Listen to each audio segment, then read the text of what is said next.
Greetings and salutations. Welcome back to episode 87 of the Snarp Fangle Podcast. I'm your host, Jake Metzger, your average enjoyer of your not-so-average 80s movie. But were any of them truly average anyway? And someone as my co-host, who's a chip off the old hazard block. Ladies and gentlemen, David Reed. David, how are we today? Pretty good. I didn't break any rules told to me by an old mysterious Chinese man, so things are looking up. And you weren't convinced to buy a mystical figure by a really bad ADR Asian kid either. Exactly. I'm so proud of you. Thank you for not bringing that hell upon this house. And for any and all inquiries, comments and concerns, thoughts and ideas, and what spooky season films you'd like us to watch, send them on over to snarpfanglepod@gmail.com, or you can just text Jake. All right, David. Well, for those uninitiated listening, this is our second week of doing spooky films for the month of October in the year of our Lord 2025. And let me tell you something. I'm really excited for this week because last week we did 2 Robert Eggers films, and that was great. But this week, David, you suggested 2 Joe Dante films, and I was very put off because I didn't know who Joe Dante was. In fact, I've never seen any of these films prior to yesterday. And now I've seen them, I'm ready to talk about them. But we're going to get into it. But why did you suggest Joe Dante double creature feature for the audience? Let's see. Well, it all started when I was watching Red Letter Media, as it often does. That's right. And they did like a 2-part thing. It was like ranking every Joe Dante film. And like you, I'd never heard of Joe Dante. But then when I watched it, and I was like, I think when it got to the point where it was like Small Soldiers was on the list, and like in the preliminary, like I already knew that like Gremlins was on the list because it was like in the preliminary kind of opening thing. Is like, yeah, Gremlins is the most known film, given an intro on Joe Dante. And I don't really have any like particular attachment to Gremlins. I saw it a couple times a long time ago, and that was about that. But then when they got to Small Soldiers on the list of the Joe Dante films, it kind of blew my mind. I was like, whoa, wait. This guy I've never heard of directed a film that I've watched like hundreds of times as a child? What? What? And he's involved in childhood, in fact. Yes. This is one of those movies that was like, basically, whenever it was on TV, we would watch it as a family. So I've seen it many times. And I was like, wait, this guy I've never heard of directed this film that is like a significant portion of my childhood. And on top of that, it's the same guy who directed Gremlins, of all things. So it was like,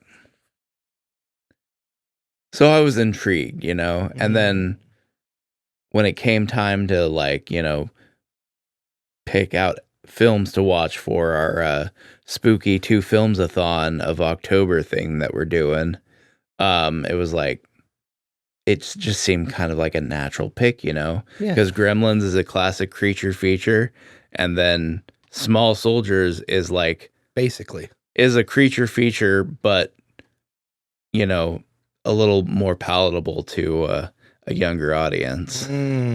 Which is what we're talking about today.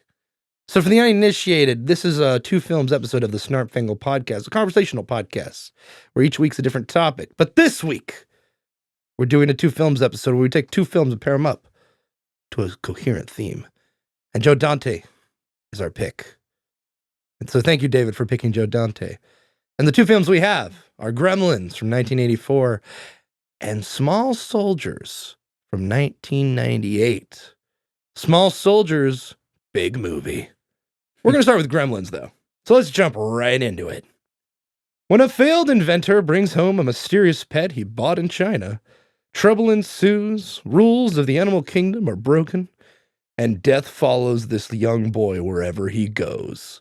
This film's also known as The Trouble with Tribbles, the movie, at least in my opinion. Directed by Joe Dante, written by Chris Columbus, starring Zach Gilligan, Phoebe Cates, Hoyt Axon, Corey Feldman, Frank Welker, Francis Lee McCain, and Dick Miller. And now for the Mogwais cast: Frank Welker, Peter Cullen, Mark Dodson, Michael Winslow, Fred Newman, Bob Bergen, Michael Sheenan, Bob Holt, and Howie Mandel as Gizmo. That really blew my mind. Yowza! I was like, wait, what? Howie Mandel was a voice cast? What? For this movie? What the heck? That's crazy. With a budget of $11 million and a box office of a whopping $164 million. Runtime of 1 hour and 46 minutes, and released in 1984. David, I am very intrigued to hear what you have to say about this film, but before we go into that, I would like to start. And for the context of Gremlins for me, let me set it up here. Growing up, I never watched this movie. I probably had the VHS somewhere in my household. I know Thad and Angie, my two oldest siblings, watched it. They're, millennials and Gen X, of course. And Natalie and Chelsea, I'm sure, had the DVD at some point. They probably watched it at one point. But it never got to me. Never really made its way over to myself. And I didn't really have a whole lot of interest. It kind of just looked weird, and it doesn't make any sense to me. And I've only seen like a clip of them eating chicken. So when you prompted me to watch Gremlins, I'm like, all right, I'm going to have to watch them back to back. So let's do it. And I got to say, this double feature of Gremlins and then immediately jumping into Small Soldiers is so refreshing and fun and a really good time. So I had no context at all for Gremlins. Like, at all. So I've seen that one clip of them eating chicken and him giving them the plate. And that's it. That's it. That's all I've seen of this film. And sure enough, I put it on. It's on HBO Max because it's Warner Brothers. So I'm like, all right, sweet. I have that. I can watch it.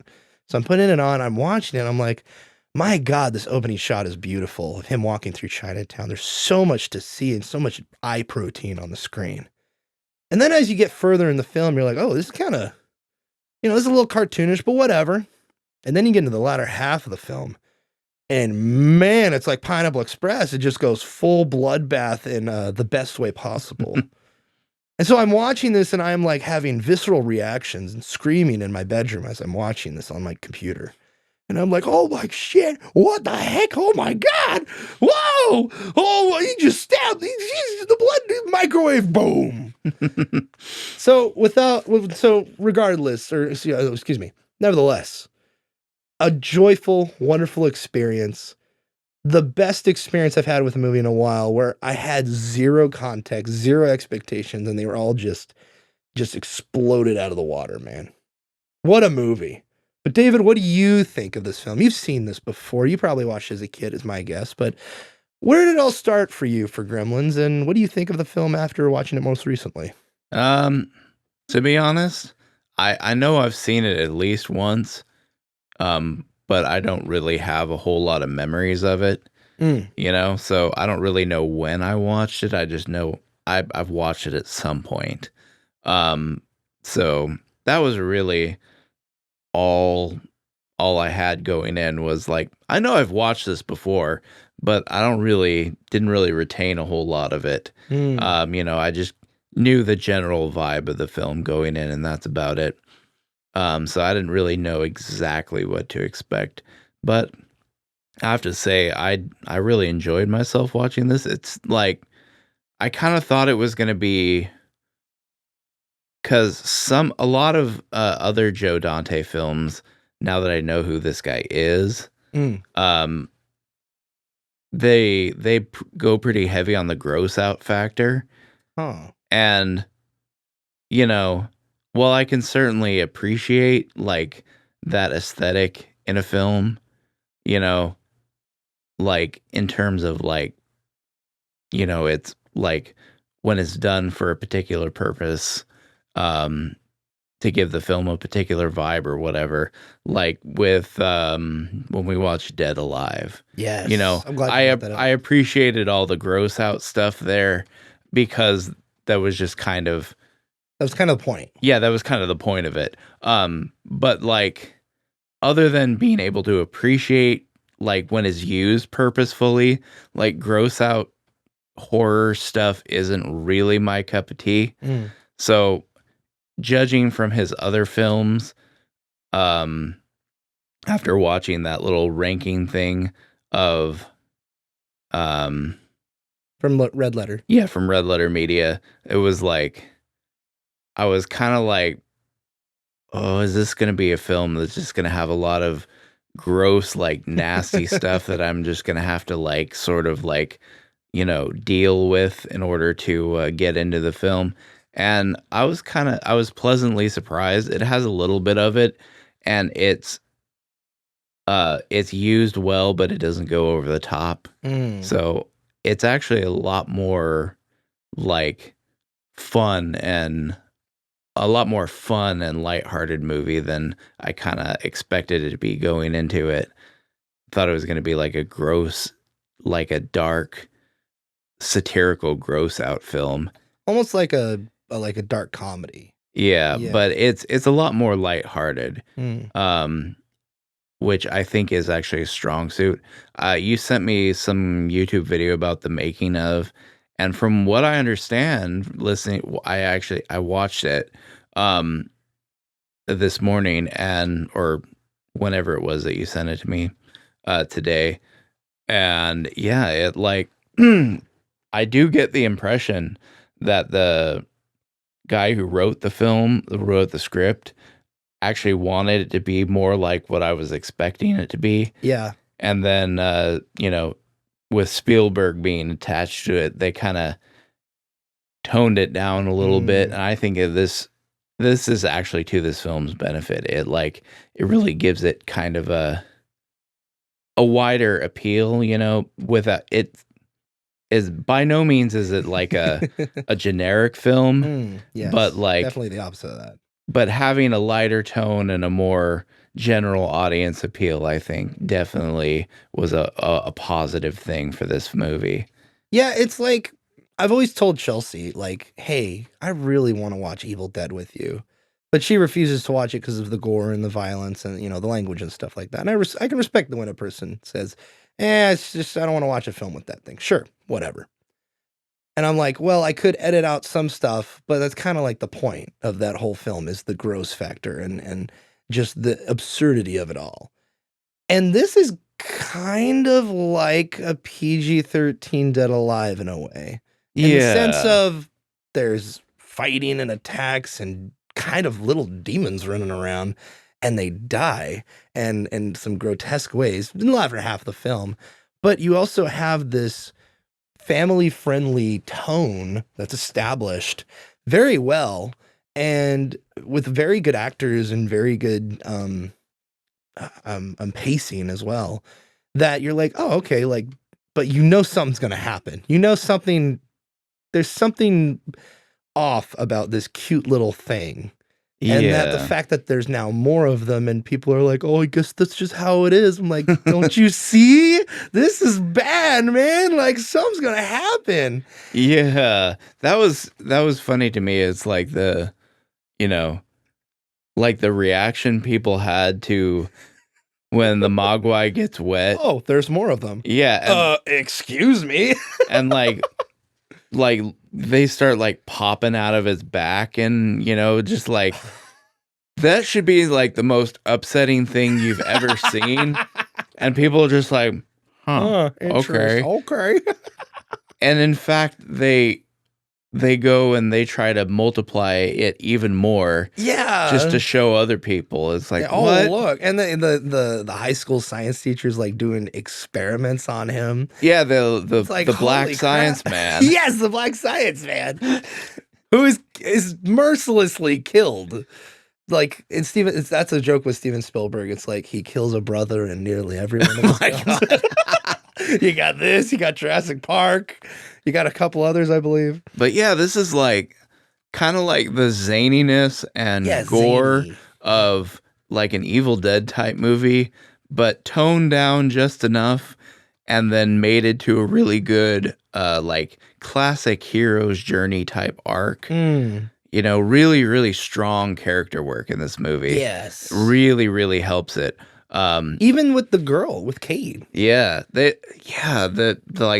the relationship, the budding relationship between the two is like so compelling, and all the characters are fleshed out in exactly the way they need to be. Like it's really good. Yeah, I will have to say though, like, oh no, yeah, because to bring up Red Letter Media again, like watching this movie and like seeing his like name on the little bank thing where he works and stuff, like I just have the thing from the Mr. Plinkett review of the Phantom Menace stuck in my head. Like it's burned into my brain now, where it's like, because he does a section in his review of Phantom Menace where he talks about like the basic hero's journey arc and why it works so well for movies like Star Wars, and then goes on to explain why the Phantom Menace is such a disaster in terms of how badly it mangles up that classic arc. And he's talking about protagonists, and he's giving like examples like Sarah Connor, Billy Peltzer. He says Billy Peltzer. Yeah. Examples. His last one is freaking, what is it? Tremors. It's like a scene from Tremors. Bacon. Yeah. Kevin Bacon. So yeah, now I just have that Billy Peltzer like burned into my brain. So every time it showed his name or it said his name, just immediately Billy Peltzer was in my head. By the way, this, for the audience's knowledge, we've watched every Two Films movie together. I'm pretty sure this is the very first time where we watched none of them together. It was all on our own. Yeah. I had like an extremely busy like week, and then into the weekend I was like gone most of the weekend. And then sure enough, I get home Sunday night. I then turn on these two films and I'm like, well, I might as well just watch them. And it was such a wonderful experience. But back on the characters thing, I agree. The chemistry between Billy and Kate is really good. And I think that's mentioned also in the trivia that they kind of connected really well during the auditions of this film for those specific roles. And it's cool how like you said, each character is developed enough and in the right way that it works. The father is, this failed inventor, but he's persistent and he's also enduring in a way, and he's not willing to give up. Even though he like comes home, he's like, "What'd you do wrong? What's going on, man? I'm totally oblivious to all this." Yeah. And then you have like the farmer played by Dick Miller, who's a recurring actor in a lot of Joe Dante films. And he's like, oh, he's just this weird farmer character. Oh, he's drunk at the bar. Well, that makes sense. And then sure enough, he's like, watch out for the gremlins, man. They're in the engines, man.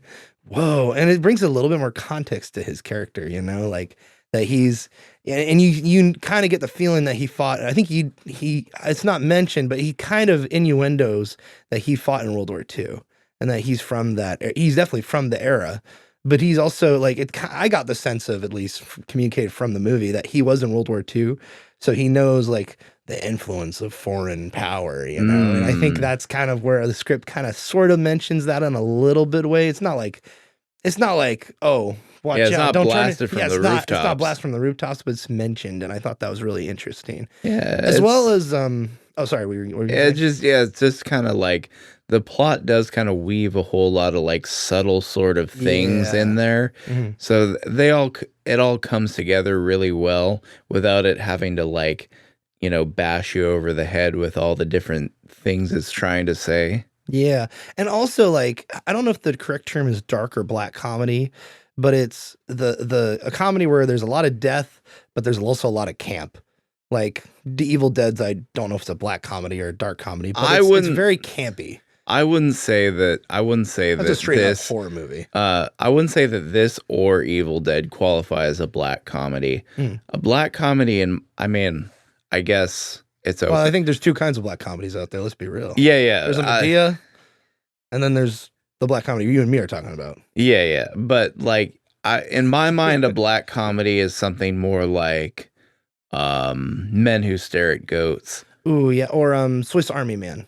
Yeah, something like that. Yeah, something where it's like the humor comes from a much more morbid, like just more. I almost say more like cynical, more place almost like because it doesn't even really have to be morbid.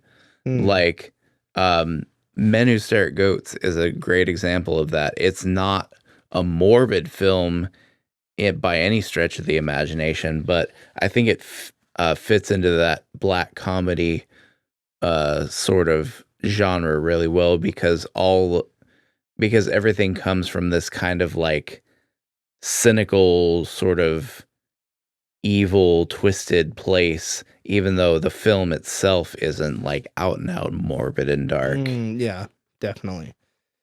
Yeah, but this movie does have some camp to it, and it's really awesome, especially as the deputy and sheriff are going through the town and the gremlins are just wreaking havoc and people are dying. Like when that old lady, which I'm glad she bit the dust, but when that old lady flew out of that house, I'm like, there's no way they're doing this. And sure enough, they do. I'm like, dang, man. And then and she crashes. This is almost like this is slapstick. This is very much like horror meets Looney Tunes almost. You know? Yeah, it's almost as if like something like imagine if it's like, I don't know if you've seen It's a Mad World or Rat Race, but imagine if those were horror films. It's kind of like take that and kind of smash it in with this a little bit with Looney Tunes' cartoonish feel, and you sure get that.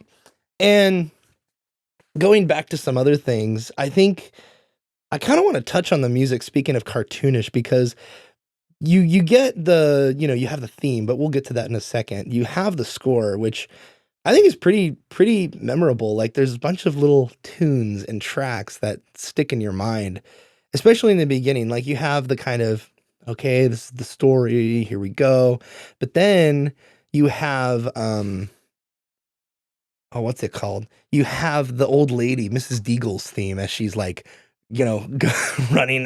She's so angry. She's running through town, through the same set that was using Back to the Future. She's like, I'm mad and I'm evil and I'm a Grinch. And, and then the track is like, wah, wah, wah, wah, wah, wah, wah. It's like, whoa, okay, this is super cheesy, but like Jerry Goldsmith, who did the music, I think like had the right beats. And in the documentary, it's even mentioned like Joe Dante's like, I don't know about this. And he's like, I have so much respect for Jerry because he said it would work, and I trusted him and it sure did.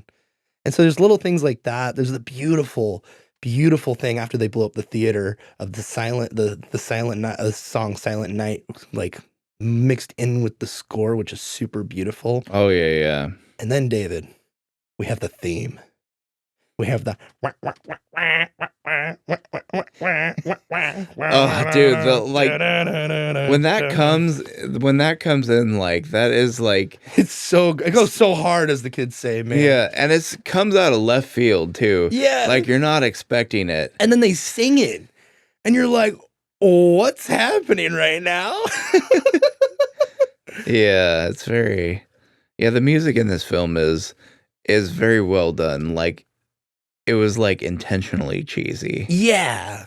Like they knew what they were doing. And I love the theme, which is called the Gremlins Rag. And it's like, you can find the song. It's like, and they're singing it. It's like perfect. It's like no notes. Like, yeah, you have the 80s drums that come in and the 80s synth and everything, but I think that just adds to the somewhat cheesy nature of the song anyway. And it just, I don't know. I just like the 80s anyway. Like that type of music, so it hits even harder for me. So the music's great. But also there's another aspect I wanted to bring up. I want to see what you think of this, David. there's a certain level of Americana and a love for film that you see in this film. You see it in the direction from Joe Dante and the certain way he directs it, especially with some of the camera angles you see. Like, there's definitely a lot of talent behind the camera. But then there's like little hints of It's a Wonderful Life. You have, what's another film? To Please a Lady is included in there. Invasion of the Body Snatchers. Basically, like all the things Spielberg, Kathleen Kennedy, Frank Marshall, Joe Dante grew up watching, that they were now coming up in Hollywood. And they're kind of paying homage to a lot of that stuff.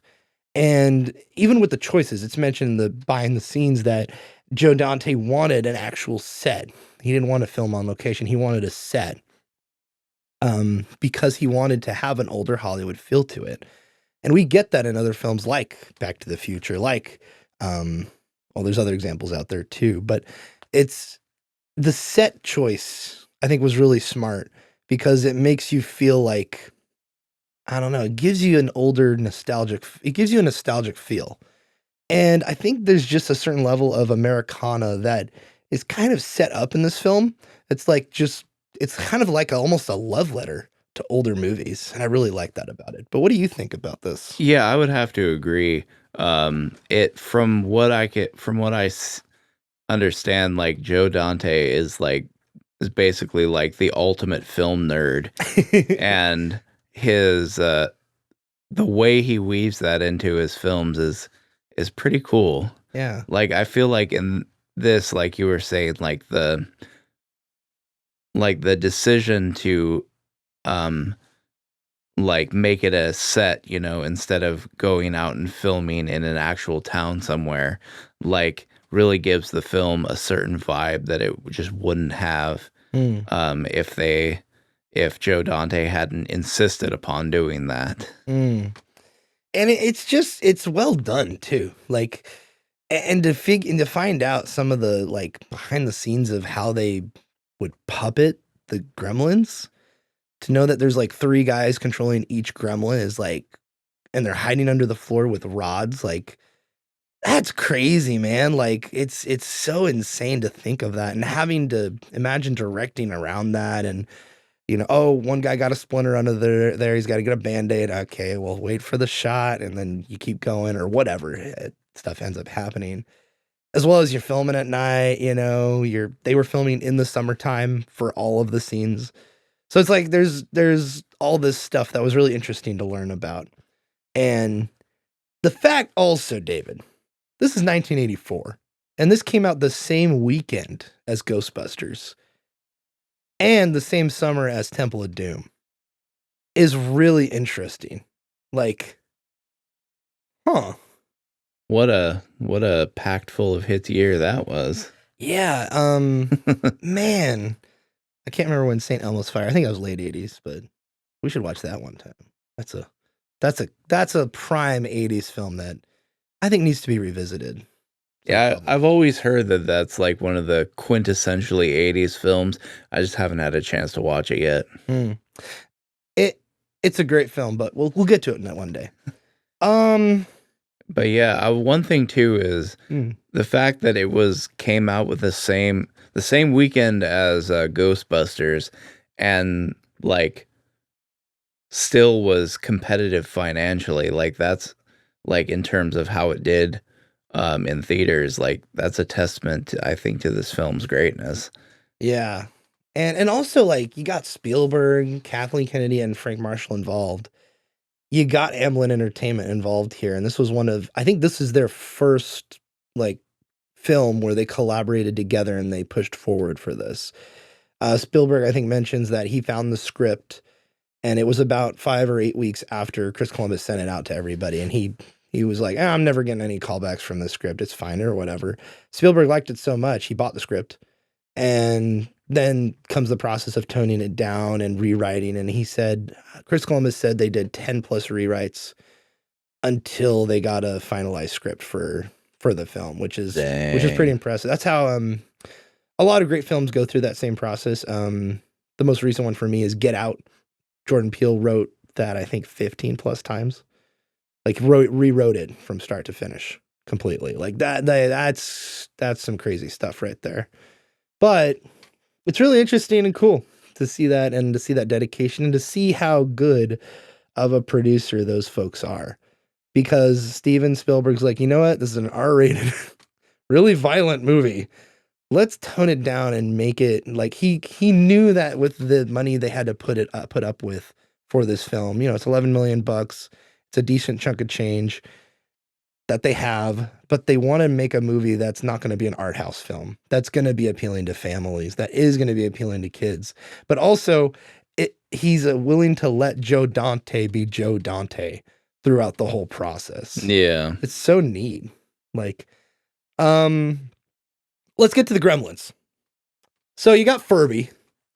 Later on it turns into Furby, which is so weird. Like, I wonder what the story is behind that. Like, did whatever company go to Warner Brothers and says, hey, can we use the likeness of Gremlins for Furbies or something? Or did they just like cop up off of it? Or I have no idea. I wonder, because this also was like 15 years afterward. I have to imagine that Furbies looking like Gremlins was like not an official collaboration. I can't imagine they like inspired by. Yeah, he was, it's one of those things.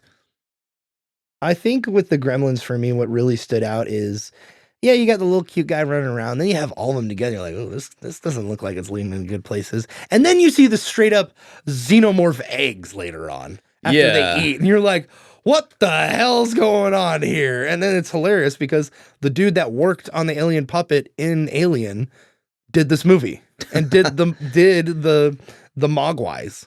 Like, it's hilarious. It's like, oh my God, this is just perfect, That's funny. And their design, dude, David, the freaking creepiness of the Mogwai when they morph, when it's Morbin time, they just morph into something else. You know what I mean?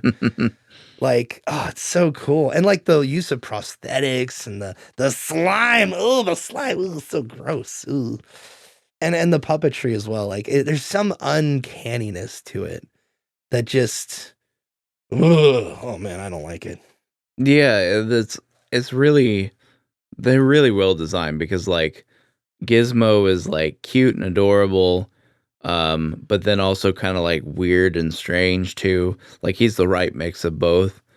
And then like you have the post-transformation Mogwai that are like super creepy and a little scary, but not too scary. But also they're just kind of zany and cartoony as well. Like, they just really hit the nail on the head with the design of the Mogwai. Yeah. Oh shoot, okay, sorry, taking a break from Gremlins. What was the part where the guy said, say hello to your wife for me? Do you remember that? I think it's in the bar, and I think it's Judge, what's his name? Judge Renhold, that actor who's in, who's the dad in Santa Claus, or the stepdad in Santa Claus, and who's also in Beverly Hills Cop. That guy, he's in this movie. Okay. I think he says to somebody, say hi to your wife for me. And I was like, what? Huh? He's also a weird character anyway. But I thought that was weird. I don't remember that line. Yeah, it was either, he also says he's 23 and he looks way older than 23. Oh, you're talking about the guy who's like the junior vice president. Yeah, the junior vice president, yeah. Of the bank or whatever. Bank, yeah, that guy. Yeah. He's what a weirdo. I don't plays think him really well. Yeah. Yeah, I don't think he said he was 23. I think he said he was like, at 23 I was blah blah blah. Yeah. And he's like by 29 or something. Maybe he is older. By 20 something, I'll be a millionaire or something. Yeah. So I don't know exactly what age he was, but yeah, he was a weirdo, but he did a good job. Well, speaking of characters, what were some standout characters after rewatching this today, David? Who really stood out to you, and what made you laugh, and what made you cringe? So yeah, the evil Mogwai definitely steal the show. Like, it's like they're all like they're all like their own characters too. It's like they all like get into like different costumes Yeah. like for each like set piece. It's really wild how they kind of do that. And then you have like, they have like they're not just a mass of creatures. Like you have Stripe, who's like the leader, and then you have Gizmo, and then like there's like a personality clash between them. It's because it's like Gizmo is like really sweet and loving, and he's like, this like cute little furry dude. And then like from the very beginning, after he accidentally gets wet and all the other Mogwai are created, like it's like, oh, these other ones are a little different. And then they don't name him Stripe just yet, but like they kind of like focus in on him a little bit, and like he's kind of like the leader. He's kind of like directing the other ones. So it's just really cool how it, like, even though they're monster puppets, they're actually really fleshed out as far as like their characters go. Yeah, and like you could tell they were having a lot of fun especially during the bar scene. Like they're like, oh, what if we have one just lying on the bar, just like, I'm just drinking all the beer, and just like laying underneath the dispenser and like, and like, oh, let's have his gut really big, like a beer belly, like that'll be funny. And then of course the homage to the famous painting of the dogs playing poker. You got a lady gremlin or a cross-dressing gremlin or something, another gremlin talks smack to her, and Stripe, who's the boyfriend, is like, no, and then just shoots him, just murks the other gremlin and everything. It's like, man, these guys are just pure evil, man. Like, dude, I love the bar scene it's like so so much. good. It goes like on. It's so zany. And then on top of that, the main chick, she's in there and she's like trying to serve them. Yeah, she's trying to serve him. I'm like, dude, what are you doing? Get out of there. Like, seriously, she's like trying to give them drinks and food and light their cigarettes for them. It's like, what? Also, by the way, Phoebe Cates, who plays Kate, how old is this young lady? Like, when she was working the bar in the beginning, I'm like, holy crap, what is she, 15? Why is she working in a bar? But no, apparently she's older. Apparently I don't know how old she is. I'm pretty sure both her and... Because he's working at a bank. Yeah, I'm pretty sure both her and Billy Peltzer are supposed to be in like their early 20s. Oh, they look so much younger though. Like, they really do. Dang. I don't have no idea how old the actors were. Yeah, or they're supposed to be even, But like, well, but I know that just due to like, she's working in a bar, then you have the guy mentioning how he was junior vice president of the bank at age 23, and the way it's sort of framed is like they're kind of like, close in age, if not the same age, him and Billy Peltzer. So like from all those context clues, you can gather that they're supposed to be in their early 20s, but they do look they look really young. Fresh.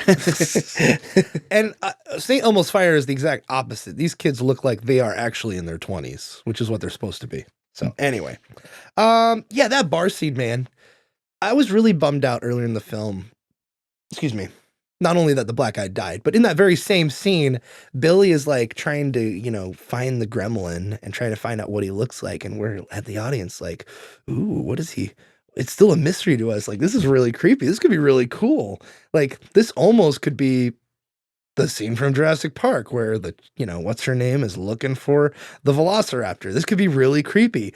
And I was really bummed out because it was so short. I'm like, no, I want more. Like, let me see the gremlin. Let it have a full reveal, let it be. And let's extend the scene in the school a little while.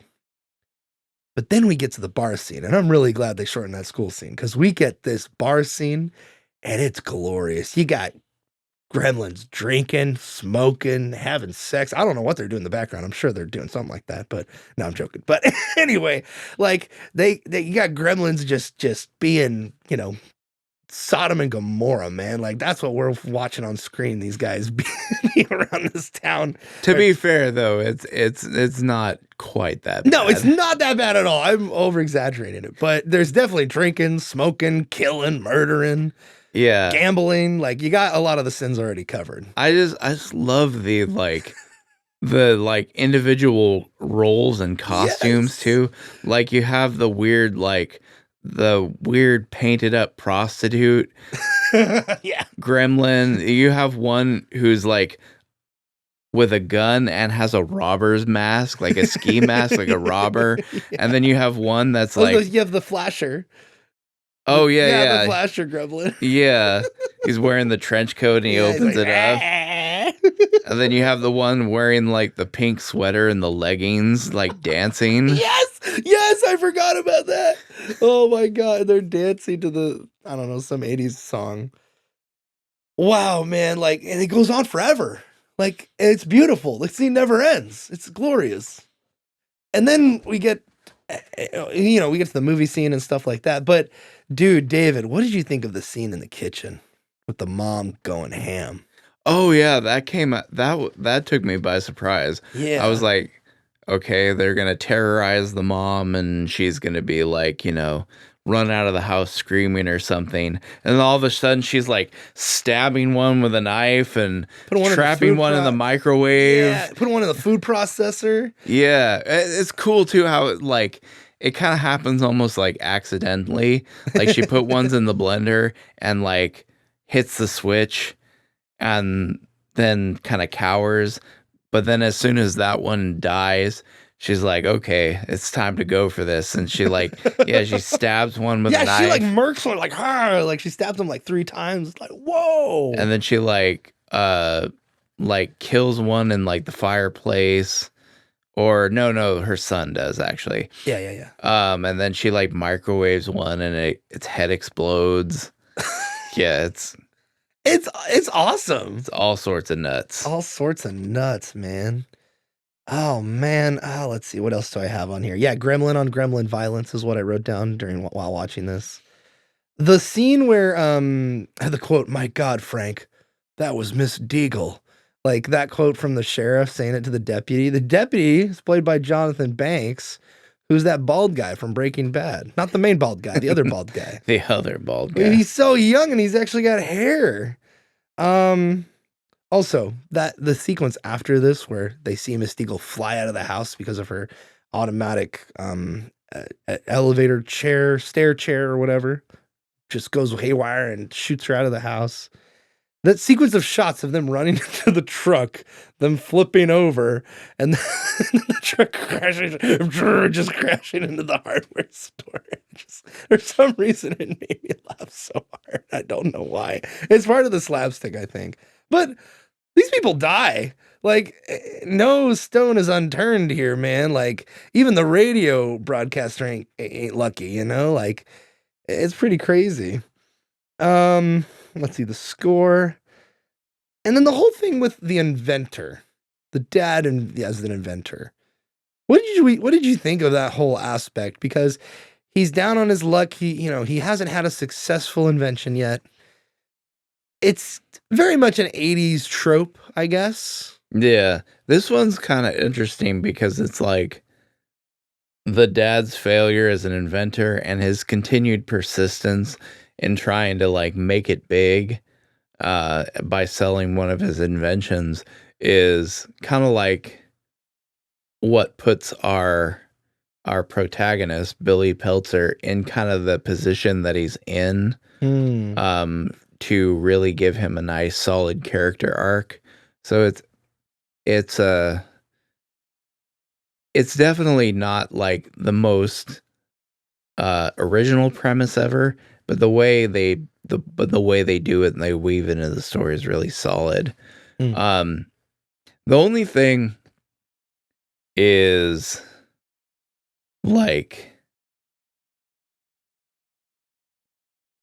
the only thing that I could think of that could have been done better is the more acknowledgement that the dad was the cause of all this. Yeah, well, that he was like basically abandoning his family. Yeah. You know, yeah, no, he's on a business trip, but it's like, what? Wait, what? he's like, you know, chasing this dream of selling one of his inventions. Meanwhile, his family is suffering. And it's like, there could have been some kind of a little bit more of a like explicit redemption arc for the father. Like he kind of helps out in the end, like a little bit. And then, you know, like the like old Chinese guy gives him a tongue lashing, but it's more about like American culture as a whole. Yeah. Instead of like, whereas I feel like that scene would have been a lot more effective if it had been like, the, you know, Asian man's criticisms were directed at like the father's abandonment of his family. Ooh, that's instead really good. of cultural problems. Yeah, that's actually very, very notable, David. That's a really good point because that would have enhanced it even more. Yeah. Like that would have missed opportunity, man. Hey, Chris Columbus, what's up? That was 41 years ago. Why didn't you change it 41 years ago, you know? But let's get into the trivia. There's a lot here and a lot of good stuff too. So we already mentioned the first one was about Furby. Yeah, it says right here it was the inspiration for Furby that came out in the late 90s.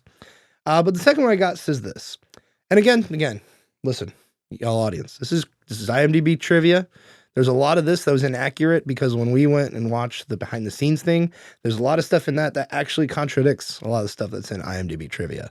So I went with the documentary thing instead, with the actual behind the scenes from the horse's mouth himself, Chris Columbus, Joe Dante, and Spielberg. So let's get into it. Number 2. Chris Columbus's script went through 10 plus drafts before a shooting script was finalized. His original version had the Gremlins killing the dog and cutting off the mom's head and tossing it down the stairs. These elements were never shot due to the fact the fact that Spielberg and Warner Brothers wanted the movie to be more family oriented.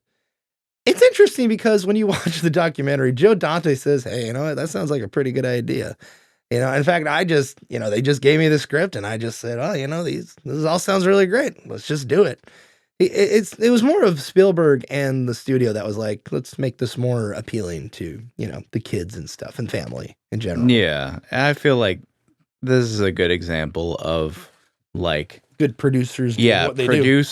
Doing the job of a producer. Like telling Robert Eggers, hey, stop, no pointy objects in this movie, okay? None of that. We don't want none of that. You can have black and white or you can have full frontal. But not both. Pick your poison. Okay, number 3. Zach Galligan recounted in an interview that when the movie was made, there was no CGI. So all of the Gremlins were animatronics. Yeah, duh. Each costing between $30,000 to $40,000.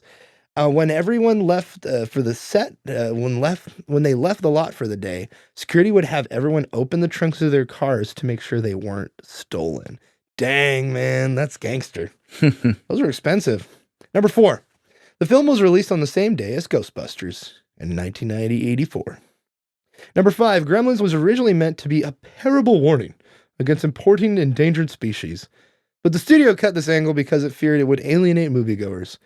And we do have a film to thank for that, though, that did incorporate that into its plot. In fact, that was the main message of the movie, besides not being too attached to your motherly figure. And that's Dead Alive, David. Like, that whole movie is about don't steal the bloody rat monkey. Like, please. Which I think we actually recorded it like a year ago to the date here. So go watch 2 spooky Kiwi films if you're so interested in What We Do in the Shadows and Dead Alive. Directed by Peter Jackson, by the way. All right, number 6. Although it is not clearly visible, 4 Magic Moves to Winning Golf by Joe Dante Sr. is on Billy's nightstand. Director Joe Dante Jr. said his father criticized him for not making the title more visible. So apparently there's a golf book that his dad wrote. And his dad was pissed because he's like, oh, wow, Dad, son, that's great. You included a book I wrote. You just didn't film it. Great job, son. Number 7, during one night shoot, problems with the gremlin puppets were so severe that the entire cast fell asleep on the set during the delay. That's cute. Number 8, the film opened against Ghostbusters, and while that movie did better in most cities, in New York City, in quotes, this is in quotes, in New York City, where people were furious about having their traffic disrupted while that movie was being made, for those months during filming, Ghostbusters did worse than Gremlins in New York City specifically. Okay, sure, whatever. I wasn't there. Number 9, Zach Galligan was paired up with Phoebe Cates during auditions, and when the final screen test finally came along, he rested his head on her shoulder after a take and gazed at the camera. Steven Spielberg said, "Oh my God," in quotes, "Oh my God, look at that. He's in love with her already. I don't need to see anything else. Let's cast the kid." All right, number 10. Originally planned and scheduled for a Christmas release, this film was rushed into production shortly after Warner Brothers found out that it had no major competition against Paramount's Indiana Jones and the Temple of Doom or Columbia's Ghostbusters for the summer movie season. It's interesting. Number 11. This is really cool. I thought this was, when I found that this, listen to this. The educational film shown to the children in school about the heart and the pumping of blood is the Bell Science series film Hemo the Magnificent in 1957. This short was written and directed by Frank Capra, who also directed It's a Wonderful Life, and that's in the film as well. Huh, interesting. I was like, Frank Capra did science videos? And What? that really shows you the kind of Hair. film nerdy knowledge that Joe Dante has, Yes. that he puts into this stuff. Well, yeah, It's a Wonderful Life, right? Well, turns out, hey, there's a science short that, I watched in school growing up, and Frank Capra did it. I love Frank Capra. Let's put that in there. I thought that's so cool, man. Yeah, I really enjoyed too, the fact that he always casts Dick Miller in his films. Yeah. That guy, in both of these films, I feel like he was one of the standout characters. Yeah, he brings a lot to whatever role I think he's in, from what I've seen so far. So, number 12, in the first scene where Billy's dad is at the, in the first scene where he's at the Invention Expo, Billy's dad, there is a time machine from the Time Machine in the background, the old 1960s one. When the scene cuts back to him a few seconds later, it has vanished, indicating that it perhaps time traveled. That's cool. Number 13, originally Stripe and Gizmo were the same character. This changed when Steven Spielberg insisted one of the Gremlins be a good guy with whom the audience could identify. Joe Dante expresses that this decision was the reason why the film is so fondly remembered. And the reason why Furbies exist. Yep. Billions of dollars later. Number 14, in Cantonese, Mogwai means devil, which is why Chris Columbus actually picked that. Number 15, the Santa speech. Okay, so this is something I wanted to talk about to you, Dave. What do you thought of this thing? But the Santa speech proved to be controversial, and studio executives insisted upon its removal because they felt it was too ambiguous as to whether it was supposed to be funny or sad. Director Joe Dante, however, stubbornly refused to take the scene out, saying it represented this movie as a whole, which had a combination of horrific and comedic elements. Steven Spielberg did not like the scene, but despite his creative control, he viewed this movie as Dante's project and allowed him to leave it in. So they're referring to the speech that Katie gives near the end of the film, telling about how her dad died. What an interesting black comedy story to tell near the end that kind of rounds out her character a little bit more. Yeah, that's what I would definitely classify as an element of black comedy. This film would be so much weirder if the rest of it was like that. Yeah. But I feel like it's a great inclusion. Cuz to me personally, the way just her delivery of the lines really sells it. And sure, there's a disconnect between someone recounting that they hate Christmas because their father died in a brutal, horrific way on Christmas. And also just the absurd comedy of like a dad trying to dress up as Santa and crawl down a chimney and then falling and breaking his neck. Like, there's a disconnect between that. But like, when I was watching the film, I didn't like notice the disconnect because just her delivery sold the story so well that like it allowed this whole, because basically movies like this operate on the ability of the viewer to have that suspension of disbelief. And her delivery was so good, sold it so well that like that's what I needed to get that suspension of disbelief. So while watching the scene, it didn't seem incongruous to me. It only seemed incongruous like thinking about it after the fact. But when you're watching it, at least to me, it doesn't seem like an incongruity. Yeah, and it's obviously it's very sad, but it kind of, for me, it came so out of left field. It kind of had the same reaction as the rest of the film where the craziness that happened, I was like, whoa, like I audibly gasp or something like that. Like I got the same reaction out of me. But again, I think you're right on the performance aspect because it's so, you're very captivated while listening to her and watching her tell this, that you're kind of just wondering, where is this going? What story is she telling? And then she tells you, you're like, oh, and then you feel even more for her. And it adds so much, I think, to her character, which before, I don't think she was a bad character, but it added so much more context, I think, to, and again, we don't get a super deep look at her, but I think it just, I don't know how to explain it. It's kind of sort of out of left field, but the movie would be worse without it, I would say. Yeah. She was feeling like a more shallow character in general. Yeah, it definitely fleshes out her character. Her character needed a scene like this in order to flesh it out. Because otherwise, yeah, you're right. Her character would feel shallow without it. And while this is a strange scene, thinking about it, it does what it needs to do and fleshes out her character. And it does it at a great point where it's right before the climactic ending of the scene of the film, and kind of also says like, hey, like life's tragic, but we moved on. And I thought that was kind of unique. That's something you don't see in a family movie, really.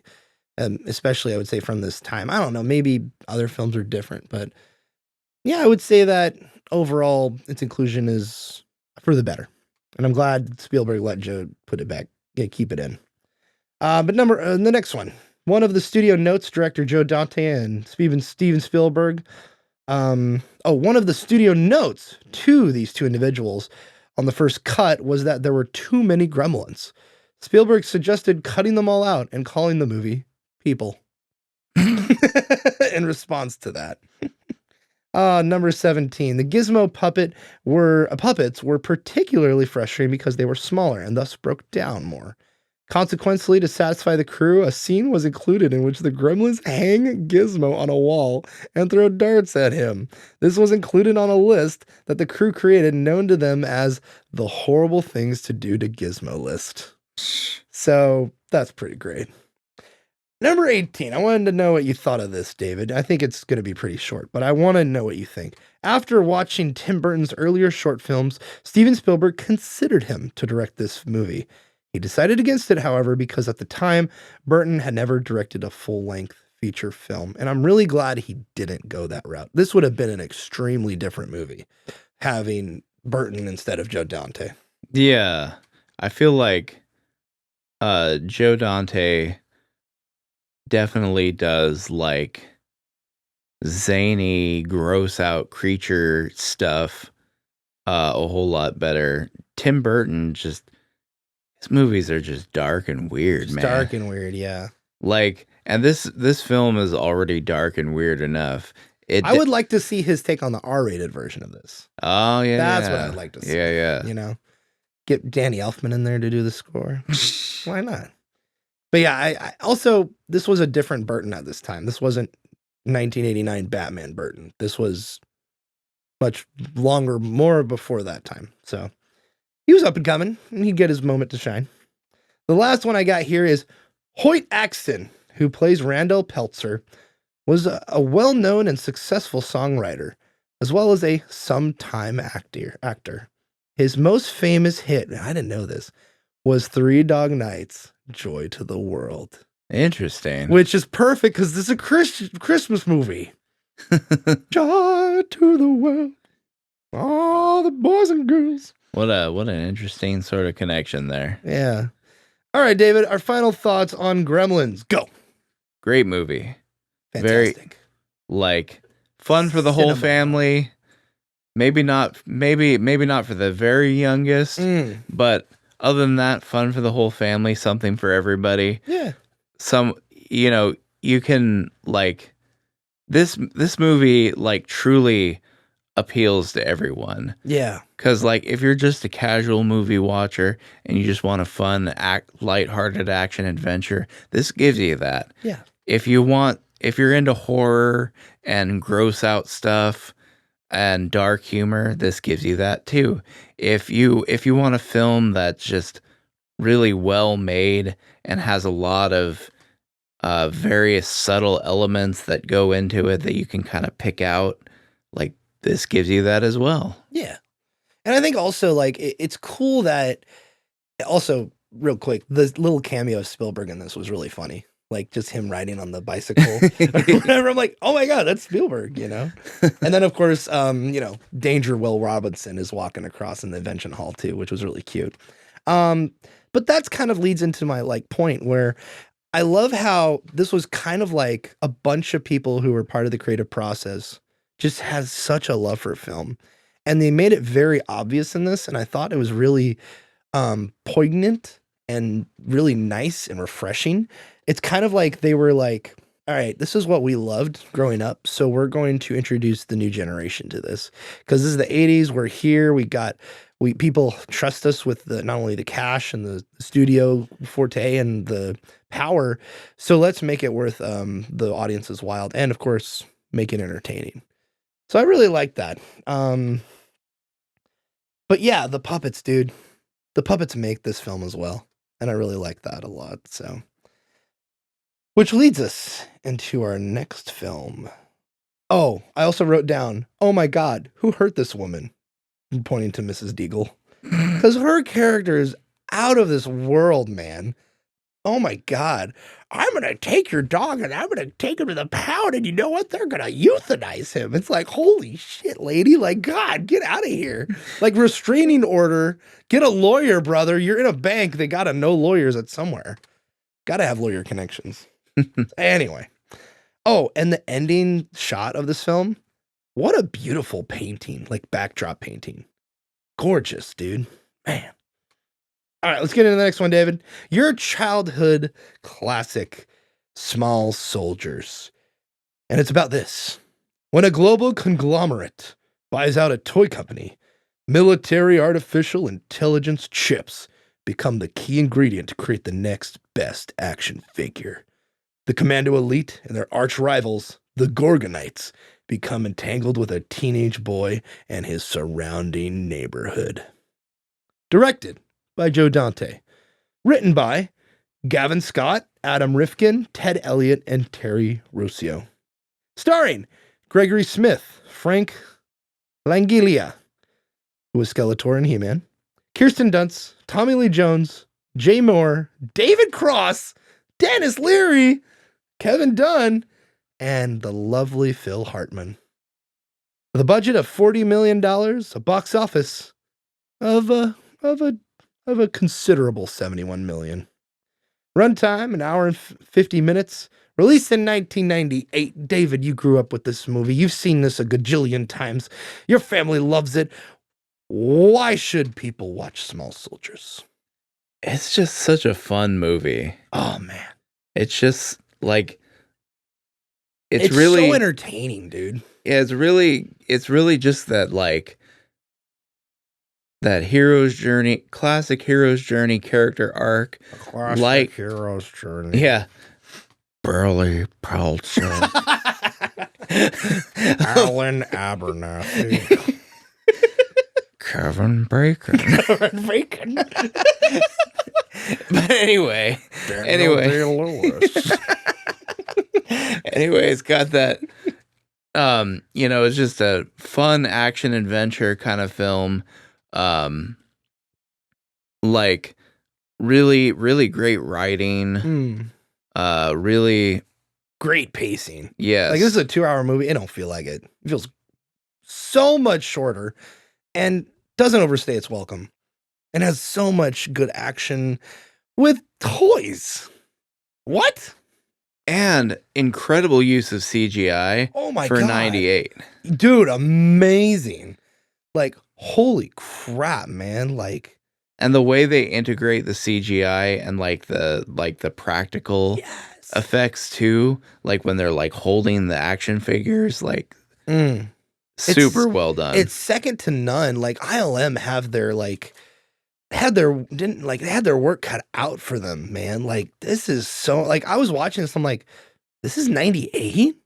Like this is really impressive. Like I was genuinely like shocked at how good the CGI is in this movie. There's a few things you're like, oh, okay, whatever, but all across the board, it's extremely well done. And like it's also perfect because they're toys, so they're supposed to look like plastic, but it looks like they took Toy Story and they mashed it up with, like, I don't know, Indie in the Cupboard or something. I don't know, like a live action movie. But, like, it's so well incorporated and well done. And they knocked it out of the park with the CGI. But did they knock it out of the park with the acting, David? What do you think of I personally think the acting's fine. I don't have any issue with it at all. Maybe Kirsten Dunst screams a little too much. Maybe she has some questionable line delivery at some points. But I think overall, they all do a really great job. Yeah, I would say I have no complaints as far as the acting is concerned. Like Phil Hartman's character is great. So good. The kid he's really good. Yeah, like I said, Kirsten Dunst is kind of like there's some parts a little over the top with her, like screaming teenage girl sort of thing. But well, she had to practice for Spider-Man, years later. Yeah. But it's nothing objectionable. Yeah. Overall, I really the voice acting. Oh my super God. great. So Tommy good. Lee Jones is Chip Hazard, dude. Like. Perfect. Absolutely perfect. Perfect. So good. And then you have another sort of Joe Dante-ism in the voice acting too, because you have each faction, right, has their leader. The Commando Elites is Chip Hazard, and then the Gorgonites have their leader is Archer. Yeah. Which is Skeletor. Yeah, well, in the movie, not in the cartoon. Yeah, not in the cartoons. Yeah. In the live action movie. Yeah. Yeah, just so that so we're clear. Yeah. So you have that dynamic going on. Tommy Lee Jones and then Frank Langella, or however you say his name. But then the rest of the toys, you have all the commando, or this is the way it was planned. It, from what I understand, it didn't totally work out that way, but this is what the original plan was. All the voice actors of the rest of the Commando Elites were going to be actors who were in the film The Dirty Dozen. And then all of the Gorgonite voice actors besides Archer were from Spinal Tap. Yep. And so this is one of those just like cool little film nerd things that Joe Dante loves to do in his films. And it's so cool. But yeah, and so that was the plan. And the only wrench in the works is, I guess, one of the guys from The Dirty Dozen died like during pre-production or something. Yeah, during principal photography. Yeah, so they had to replace him with someone else. But yeah. It's so cool. Like, Tommy Lee Jones, there was a couple people they were going to have instead of him, but I'm glad they didn't go that route because Tommy Lee Jones is so perfect. And his line delivery, it's not like over the top or anything. Well, actually, yeah, it's over the top for sure, but it suits him. It suits him so well. And I love the writing, his dialogue, dude, his lines, like how all of his lines are just like a mishmash of various like either quotes from military movies or like military terms that entered into popular culture, stuff like that, but it's all like mishmashed together in ways that doesn't make any sense. Yeah. Which I think is the kind of the appeal of it, I think. Because that's one critique I would say is this film is it does date itself with some of that, especially with the music choices. However, the choices suit the movie well, and I think that the voice acting's so good that, and those deliveries are so good that I don't care what movie they're from or how cheesy they could be. They're done really well, and the acting, the voice acting is so charming that I could care less of what they're saying. It's the way they're saying it is just amazing. It's so good. Oh, but yeah, so we have that, and the incorporation of the CGI with the live action is really great, and how they bounce it off, and like you mentioned, they transition from that into the action figures, which they actually have real action figures there. So cool, so well done. And then you have like the whole family dynamic, which is really interesting. And they don't introduce this until like 20 minutes into the film, where it's like, oh, this is the toy shop. Oh, it's probably going to take place in the toy shop. No, it's about these warring families, kind of, sort of, but then they have to join forces to defeat this threat.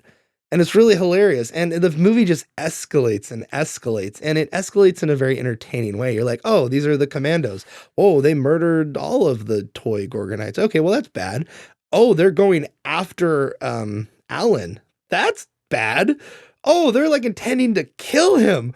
Oh, that's really bad. And then they like infiltrate into the garage of Phil Hartman's house, and they're like making all kinds of contraptions, welding stuff, taping paper clips and nail guns to each other with skateboards and lawnmower engine parts, all this kind of craziness. And you're like, man, these guys are resourceful. And then they're like, no, this is war, son. This is war. And then it just gets crazier and crazier and crazier until you get to the very end of the movie, and it kind of just crescendos very well, is what I would say. Yeah. Oh, dude. Speaking of the acting, one thing I forgot about, because I've seen this movie a cajillion times, but it's been a while. Yeah. So I watched it. So I watched it again for the podcast, and I was like, I got to relive one of my favorite moments that I forgot about, where it's like the oh, no. It's like it's towards the end of the film, and like, you know, Phil Hartman is like, are you talking about him crawling away from the fire? That shot? No. Where he's like, he's like smashed up one of the commandos' vehicles, and then one like pulls up to him with the like communications Sparky or whatever his name is. Static. Think Static, yeah. Yeah, Link Static. Link there we Static, go. Yeah. Driving it, and Phil Hartman's like, "What are you packing?" And then the Link Static's like, "Packing you," and then launches a net at him. Oh no, that wasn't to Phil Hartman. That was to the other dad. No, that was Phil Hartman. No, it was Kevin Dunn, I believe. No, that was Phil. Was Hartman. it Phil Hartman? That was Phil Hartman. All right. He specifically he says it in that very Phil Hartman way too. What are you packing? Packing you. I love that so much. So good, dude. Like the interactions, especially with the toy soldiers, which I thought that's what this movie was called. I said, "Oh, what are we watching? Gremlins and toy soldiers?" You're like, "No, small soldiers." which is funny because Toy Soldiers came out before this, which is kind of probably why this is called that in the first place too. So, yeah, when I was sat down to watch this, I was like, all right, I don't really know what to expect. Gremlins was great. Let's see what this is all about. And I'm watching it, and it gets better the more it goes. It opens up, and I'm like, whoa, David Cross is in this? What the heck? Dennis Leary's this really snooty business guy who's he's just eating up the screen whenever he's there. And then we get to the chip making thing in the intro sequence, and I'm like, oh, okay, this seems like a really interesting thing. Then we get Dick Miller as the, delivery man who's got, who's delivering these packages, and he's like, kid, I can't give you these because I might get fired. But hey, he's like, what do you mean? You say something never fell off the truck before? And he's like, well, because, that's a good point. Let me give these to you. And and then he keep going through it. And it's funny how we had a film where a dad goes off to a convention. And then this movie opens with the dad going off to a convention, comes back right away, very shortly. We got the dad from Transformers in this who is fighting Hasbro action figures in this film. And then in the next 10 years later, he fights more Hasbro action figures in those movies. So it's like, this movie keeps going. I'm like, oh, you know what? This is very enjoyable. This kid's really good actor, by the way. This, what was his name? Gregory Smith. Like, he's really good in this. Like, I as a kid actor, like, he's not like to Leonardo DiCaprio kid actor level, but he's pretty much there. Like, he's really good. Like, I think give that kid a serious role. I don't know what else he's been in, but give that kid another serious role, and he'd probably just, probably get a nom or something, an Oscar nom, because I think he's got the chops. But who knows? I don't know what else he was in at this point in time. What else? Kirsten Dunst was randomly in this. I was like, wait, huh? Kirsten Dunst? What? This is 98, so it's like 4 years before Mary Jane. So it's like, this is very interesting. Trying to think of where I was going to go after that. I think, again, this movie is just so entertaining. I can't recommend this enough. Like, I think it's way more cheesy and kind of more targeted to kids than Gremlins was. Gremlins is more of a family movie, targeted movie that has very, kind of like you mentioned, many appealing elements. This is kind of straight up a kid's movie, but it's really well done. And yeah, they're action figures, but the action is so good. Like, the explosions, the natural, the pyrotechnics in this film is really good. And also the humor. The humor is hilarious. And they pull out every stop. You got, the Dirty Dozen. You got Ernest Borgnine in there. You got them all cracking jokes and everything. And then they see the Barbies. They're like, ooh, they're real posable, ain't they? It's like, wow, okay. And then they like brainwash the Barbie, the Gwendol dolls, or the Gwendy dolls. And it's like, what is going on? And then they're like, we're your soldiers. And then they tie up Kirsten Dunst. And it's like, what is happening in this movie? And it's just so enjoyable. Like, and then the whole scene of them fighting off the Gwendy dolls. Oh, and by the way, what's her name? Not Stefan. Christina Ricci and Sarah Michelle Gellar as the Gwendy dolls. Sarah Michelle was from Buffy, and Christina Ricci was from Addams Family. And it's like, they're perfect voices for the Barbie dolls or Gwendy dolls or whatever. Like, yeah, perfect voice casting for those. And like, it doesn't stop there. Also, I like the pair up of Alan and Archer. The first draft of this film was probably like, oh, this commando soldier guy is with this boy, and the boy is like, why are you being a soldier? You're being irrelevant. You're a toy. It's going to be, you're a toy thing. But in this script, it's the solemn, quiet, basically arbiter from Halo, who is more docile, is like, we must save my kin, Ellen. And then Alan's like, yeah, I get you, but, you're in no danger. And he's like, no, they're going to kill us, and you're in danger too. And then he's like, as he was talking, it reminded me of Glamrock Freddy from one of the Five Nights at Freddy's games. There's a meme where he's like, Gregory, no. I just kept thinking about that, like the meme, Gregory, what are you doing up there? That's really sus, Gregory. Like, Alan, what are you doing up there, Alan? No. But anyway, I gotta mention also, this is but yeah, I like the dynamic.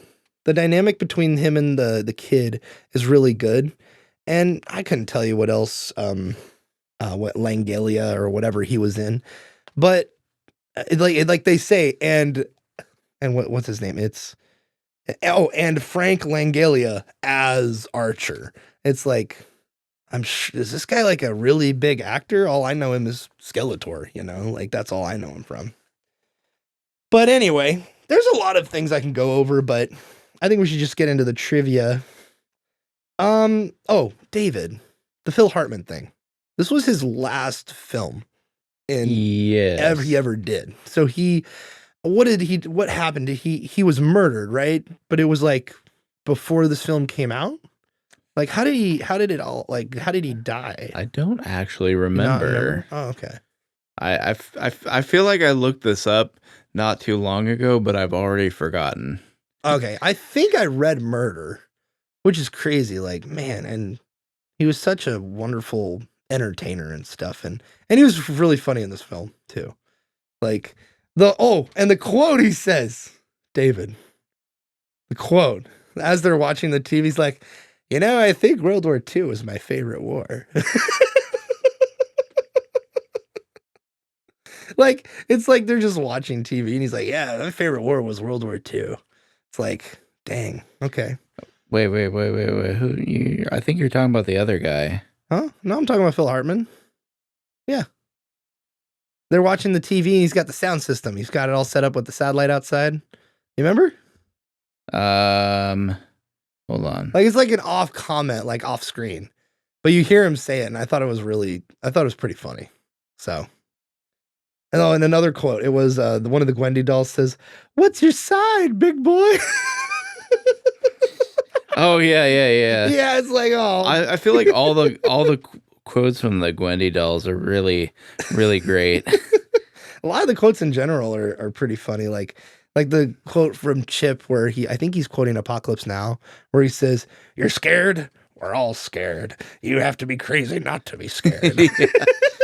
Yeah, like all the little references they weave into that too. Like you have that, and then you have like him giving his speech in front of a American flag puzzle. Like, what's that movie? Toy Story 2? No, no, it's like a Patton. Patton. Okay. Yeah.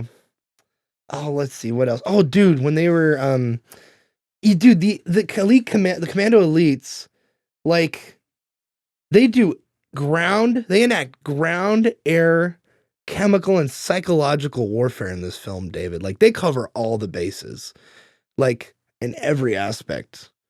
And it's cool to see what they were like, what they kind of like with the Gremlins in Gremlins. What can we do with these puppets? What would be really funny and what would stand out and what would be really cool? So anyway, I think that's all I got here. Let's just hop into the trivia here. All right, number 1. On making the movie, director Joe Dante recalled, in quotes, "Originally I was told to make an edgy picture for teenagers. Or when the sponsor tie-ins came in, the new mandate was to soften it up as a kid movie. Too late, as it turned out, there are elements of both approaches in there. Just before release, it was purged a lot of action explosions, which is kind of crazy. There's a lot of action in this movie. Again, it's IMDb trivia, so take it with a grain of salt." Did you have something, David? No, I was just I was looking something up because I was you made me think of something, but it's not really relevant. All right, no worries. Number 2, Joe Dante originally wanted the cast of Predator to voice the Commando Elite. Arnold Schwarzenegger would, of course, play Chip Hazard. Shane Black as Kip Killigan. Carl Weathers would be Butch Meathook. Jesse Ventura as Brick Bazooka. Sonny Landham would voice Nick Nitro. And Bill Duke would voice Link Static. That would have been interesting, but I'm glad we got what we got. And number 3, with the exception of Chip Hazard and Archer, and this is something you already mentioned, David, you got the Dirty Dozen cast playing the Commando Elite, and the Gorgonites are played by Spinal Tap. And it says / a mighty wind. What does that mean? I don't know what that's referencing. Spinal Tap / a mighty wind. Well, is that from the movie? It might be. Okay. I've never seen Spinal Tap. Yeah, I've never seen it either. I've seen clips of it, but like I've never actually watched it. So that might be something that's like said in the movie or something. Are you going to watch the second one that just came out? There's a second one? This is Spinal Tap 2. I didn't even know they made a second one. Yeah, they're like in their 70s, I think, or something like that. That's funny. Anyway, what were you going to say? I interrupted you. Yeah, I was just going to say it's like, yeah, I thought the movie was called This is Spinal Tap, so I don't know what A Mighty Wind is all about. Yeah, because the band is named Spinal Tap. A Mighty Wind, I don't know what that's referring to. It's IMDb, so maybe it's just a typo or something. All right, continuing on. One of the early aesthetic issues for Stan Winston, who was the design, I don't know exactly his title, but he was in charge of designing the commandos and the puppetry and with all the special effects of the film. Stan Winston and his crew was determining whether commandos and Gorgonites should look and move like plastic action figures or look like real organic characters. In quotes, the question was, said Winston, do we design the same limitations we saw in real action figures into our characters, or do we go beyond those limitations to give them more life? We decided to create really great performances. We had to give our characters a greater range of motion than a real toy. Our rationale for this was that these weren't just toys, they were the coolest toys ever, which would somehow come to life. All right, number 5. Stan Winston learned a lot about the toy business through his close association with Hasbro throughout the making of this film. He says in quotes, "We found out what it really takes to make a great toy, to make it stand out on the shelf. We learned how the joints of toys worked, all the mechanics that go into them. The whole thing was an education, and we helped to create a toy line that was extremely successful for Hasbro. In fact, ultimately, sales for the small soldiers' toys outperformed the movie." That's funny. Yeah. That was one thing too that I thought was really interesting is I guess Joe Dante was originally gonna try to make this a more like edgy PG-13 movie. And then the studio came in and is like, actually we're trying to sell toys from We're this. trying to sell toys. So he's like, oh, okay. But I just looked it up. So I guess A Mighty Wind is another film that all those actors were in. Oh, interesting. I guess A Mighty Wind actually has a lot of actors from This is Spinal Tap in it. Interesting. Okay.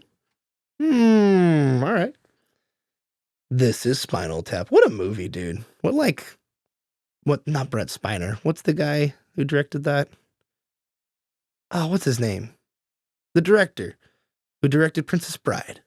What's his name? Oh, oh God. I can't believe I'm blanking on this. He's also an amazing character in Wolf of Wall Street. Not Brent Spiner, that's Data. Dang it, what's his name? The guy who did the Princess Bride, Spinal Tap. Gosh dang it. And people are screaming at me through the ether of the podcast, so I'm sure you know what it is. It's not Spiner. Gosh dang it, it's really bugging me. Let's see. Oh, this is about the production of how they did the puppetry and when their method of. Are you thinking of Rob Reiner? Rob Reiner, thank you. I don't know why I kept thinking Brent Spiner. Dyslexia gets you. I get why you're saying Brett Spiner, because Brent Spiner, Rob Reiner. Yeah, I get it now. Dyslexia, man. Before, I was blanking, so I had no idea. So before I looked it up, I was like, "There's no way that he's confusing anyone with Brent Spiner." Like that blows my mind. That you're confusing somebody with Brent Spiner. But now that I know, but now that I looked it up, it's like, okay, it's the name. The name has a similar kind of like ring to it. Yeah, ring to it. Thank you, David. I appreciate that. You're confirming my bias. Thank you. Is that the right term? Yeah, we'll just go. Anyway, the original production plan was to shoot most of the live action toy scenes with puppets on a blue screen stage rather than on the sets. ILM would then composite those blue screen elements into the final scenes. Shortly into production, however, Joe Dante abandoned the idea, preferring an in-camera live action approach with the toy puppets right there on his sets, interacting with the actors. All right, the next one. After Nick Nitro shuts down, Trip Hazard says his battery has run out, but his memory will keep going and going and going. I love all those references. Yeah, which I didn't get it, but I then had it explained to me here in IMDb, it's the Energizer's marketing slogan. You didn't get that? I didn't get that, man. You've never seen an Energizer nope, battery never. Commercial. I've seen the bunny, but that was after this time. What the heck? Yeah, I've never seen that before. What the heck? or I just don't remember it.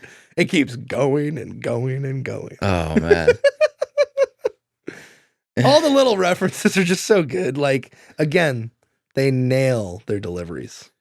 Yeah, I love too when they're like smashed together in a weird way that makes no sense. Yeah. Where he's like, damn the torpedoes or give me death. Yeah, it's like, wait, what?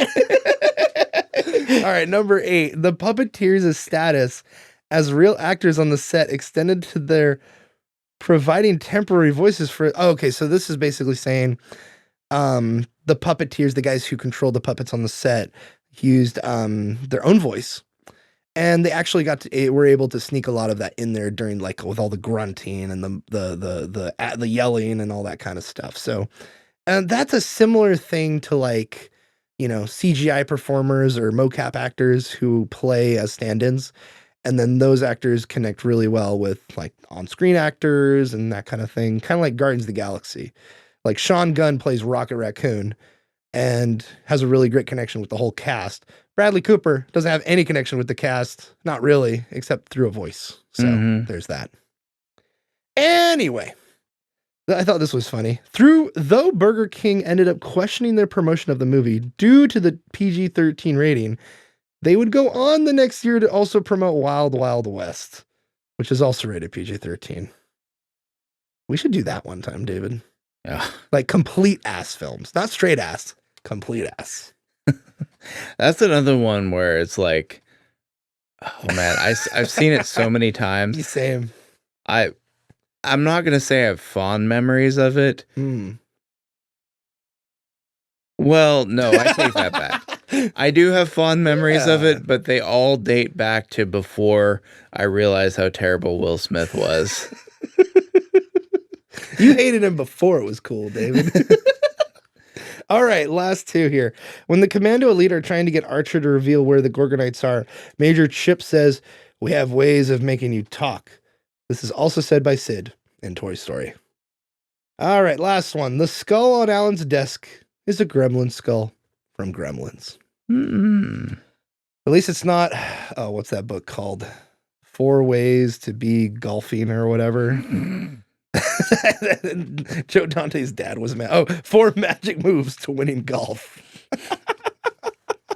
Damn it, son. Messed up my free promotion. Oh, man. But yeah, what a movie, dude. I think, let's see, what did I write here when I was all done with it? You know, I would say it's pretty cheesy, especially with all the one-liners and movie quotes, but I think that's definitely part of the charm. I bet back when this was released, though, it was incredibly eye-roll inducing for parents. But it's entertaining, it's clever, and it's a fun family movie with a little bit edgier toys than your average Buzz Lightyear. But Small Soldiers, man, great movie. Fantastic. I can't wait for us to, I almost spoiled what I was going to do for one of the episodes, so I'm not going to say it, but it's one of my most favorite of the 2 films we've done. So, and Gremlins is, I understand why it's a classic. Like, it is pure nostalgia, I think, for a lot of people, but I also see why it's just a dang good movie. So, Any final thoughts, David, on Small Soldiers? This was your childhood film. After watching it again, what are your new thoughts as an adult? Yeah, watching this film as an adult, I was honestly surprised at how well it held up. Like, you know, like there's not a whole lot to criticize in this film. Like, you know, like you can, I mean, there's plenty of movies I enjoyed watching as a kid, and then growing up, it's like, oh, this is actually terrible. Case in point, The Phantom Menace. Yeah, there you go. Yeah. But this held up really well. Honestly, this was a fun watch, a fun revisit. Yeah. Well, Joe Dante, you've done really good. Is he still alive? I don't know. Think he might be. No. How recent was that behind the scenes thing that you sent me? Oh, that was like, I'm gonna guess late 90s, early 2000s. Yeah, I don't know. I don't know how old that was, but I don't know. He seemed like Spielberg's age back when they were doing the stuff in the 80s. So he's probably in his 70s or maybe early 80s now, something like that. According to Wikipedia, he is still alive. He is 78 years old. All right, there you go. Oh, by the way, the shot with Phil Hartman crawling away from the fireball. You know what I'm talking about? Yeah. You're like, no prisoners, and then boosh, and he's like, he's like running away. Dude, I had to rewind that like 4 times because I'm like, wait, what? Like, I also screen capped it. I want to use it for one of the thumbnails because he's just like crawling away in fear. Yeah, I love his delivery in this movie. Like, it's so like the tree part. Yeah. Like, don't worry, I'll let the captain know. Like I'll check the zoning laws, but I'm pretty sure I'm in the right here. He walks back into the house, and then he's like, oh, man. And, dude, like, the whole thing of the mom using the tennis racket, I thought that was kind of cute. We have 2 films where both moms, like, hey, no way, I'm protecting my kid and I'm killing these animals or toys or, whatever. But you were right. The Pack and You thing, that was... Oh, was Kevin Dunn? That was Kevin Dunn. Gotcha. I got them momentarily mixed up in my mind, and then I got them straightened out again. You know what would have been really funny? That I'm glad they never did, and they would have been way too expensive. But instead of Phil Hartman and Kevin Dunn, Tim Allen and Tom Hanks. That would have been so funny. I feel like Tim Allen would have been good as like in like Phil Hartman's role in this movie, maybe. Yeah, that would have been great. Yeah. And then they could joke and be like, oh yeah? Well, how about, what do you think, Woody? Or something like that, Yeah, instead of making him like tech obsessed, he'd be like tool obsessed like he was in Home Improvement. And their neighbors, so there's that. Oh, speaking of which, David, sorry, I'm not trying to extend this podcast any longer. I thought of this today when I was at work. I was contemplating this movie, and I was like, wait, this is kind of like the new plot that is being told in the next Toy Story film. Because if you don't know, Toy Story 5 is coming out next year. The concept is a concept that wasn't utilized for Toy Story 3 that they're configuring for this role. Or this film. It involves Jessie's former owner, the little girl that, grew up with her. And it involves a plane crashing with a shipment of buzzes, like multiple Buzz Lightyears. And they work together to get back to, I think, Jessie or something like that. Like, that's part of going to be apparently a part of Toy Story 5, where there's a jillion Buzz Lightyears and they all have to help find Jessie. What the heck? I know. Like, imagine if they take some inspiration from Small Soldiers and they incorporate some of that. What if we get a bunch of Buzz Lightyears that go bad? That'd be awesome. Apparently, they got all the voice acting done too, and they're also having what's his name? The guy who plays Mr. Potato Head. Rickman, Pickle. Don Rickles. Don Rickles. Thank you. But they're actually just reusing all of his voice lines from the past, like all the recording sessions they did throughout the years, and just using those to incorporate him in the film, kind of like they did with Toy Story 4. I mean, which is kind of crazy. I guess considering the volume of Toy Story movies that have come out, like there's probably a lot of material to work with. Yeah. I just thought it was cool. Like, we don't need a Toy Story 5. We didn't need a Toy Story 4. But who knows? Maybe it's going to be half decent. Maybe it'll be good. Yeah. Did you ever see 4? Which one was that? That's the one with Key and Peele. With Bo Peep coming back. And Forky. Forky. Okay, yes, I have Forky? seen that one. Okay, I have yeah. seen that one, yes. All right. You know, not the best one, but it's not bad. I mean, I wasn't really paying attention. I didn't sit down and watch it of my own accord. I think I watched it because like Benji and Jace were over or something. Okay. Yeah. And I wasn't paying attention to it all that much. That was the one that had Keanu Reeves as like the Evel Knievel type toy. Yeah, Duke Kaboom. Yeah. It wasn't bad from what I paid attention to, but it also like it wasn't necessary. Yeah, it really didn't need to be made.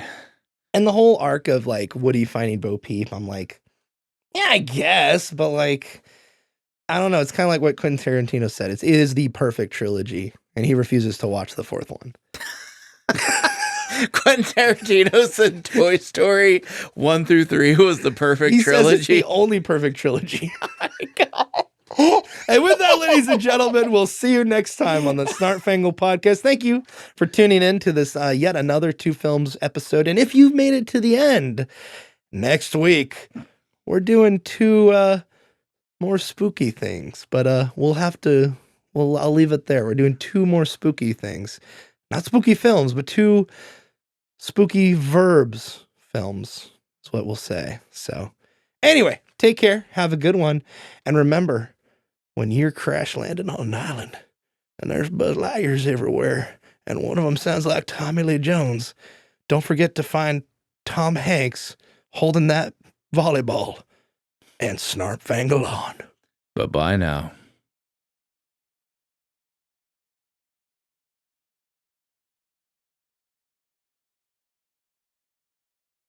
Thank you for calling our customer contact center. Please note this call may be recorded for quality and training purposes. Please choose from the following options. Press 1 to place an order. Press 2 for order status or customer service. Press 3 for product information. And for all other needs, 3, please right? press the star key. Wait, what are you calling to ask them? I don't know. Oh, man. Don't focus. Somebody tweet about this right now so I can retweet it. And include me. So. Thank you for calling WB Shop. This is Cindy. How may I help you? Hey, Cindy, this is Greg Miller. How are you? Good. How are you? Good. I had a Gremlins question, okay? Okay. Number 1. Not sure if I will be able to help you. I'm not a real fanatic on Gremlins, but Well, you've seen the movie, right? yeah, a long time ago. I know. Well, that's the problem we were having, too. So in Gremlins 1, I have 2 questions. Uh-oh. In Gremlins lore, I can't feed them after midnight. Correct? Sounds right. Okay, good. I promise you that's correct. My question, though, Okay. is when can I feed them? Because it's always after midnight. You understand what I'm saying? Like here, my theory is this. You can feed them up till midnight, but then not until the sun rises. Thoughts? Yeah. Okay. Number 2, do you think the chicken in Gremlins 1 is fried or some kind of grilled or boiled or whatever? Couldn't tell you. Okay, see, it was a very definitive memory for me. I thank you for your time, Cindy. You're welcome. All right, bye.